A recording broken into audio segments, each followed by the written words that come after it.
Sumqayıtı sarayla birləşdirən körpü artıq tikilib hazırdır. Tarixi göstərilir. Görək nə vaxt açılacaq. Düz 15 ilə yaxın hər gün Sumqayıta Dünya TV-yə gedib gəlmişəm. Ona görə o xəbərlər mənim üçün maraqlıdır. Orada xəbər, körpü, nə bilim digər nələr olandasa mən belə çox maraqlanıram ki, görək Sumqayıtda nə baş verib, nə tikiblər, orada hansı körpü salınıb. 12-15 il bir TV-də çalışmaq bir ömürdür. Amma əmək kitabçama heç nə yazılmadı da Ramiz Hüseynov. Niyə görə mənim əmək kitabçama yazmadınız ki, Dünya TV-də Sara Səfura çalışıb? Yoxdur, əsas odur ki, məni indiyə qədər hamı bilir ki, mən orada çalışmışam.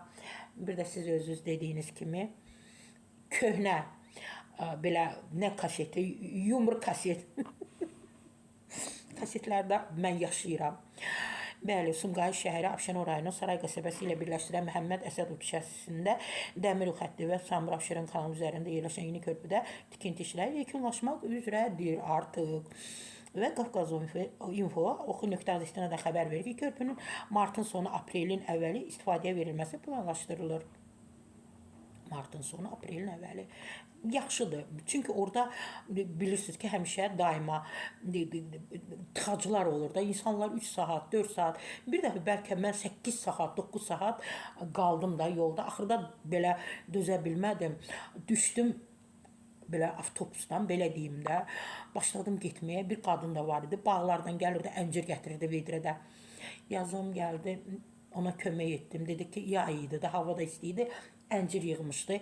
2 dənə vedrədə. Yol da çox uzun oldu da 20 yanvara gəlmək üçün. Yadıma gəlir ki, o tıxacda uzun müddət qaldıq. Artıq piyadalar körpü üzərindən hərəkət edirlər. 1970-ci ildə inşa edilən körpü qəzalı vəziyyətdə olduğu üçün ötən ilin dekabrında sökülüb. Yeni körpünün tikintisi üçün 9 milyon 960 min manat vəsait ayrılıb. Ay, nə gözəl, nə gözəl. İndi xatırladım körpünü. Çox yaxşı. Təbrik edirəm.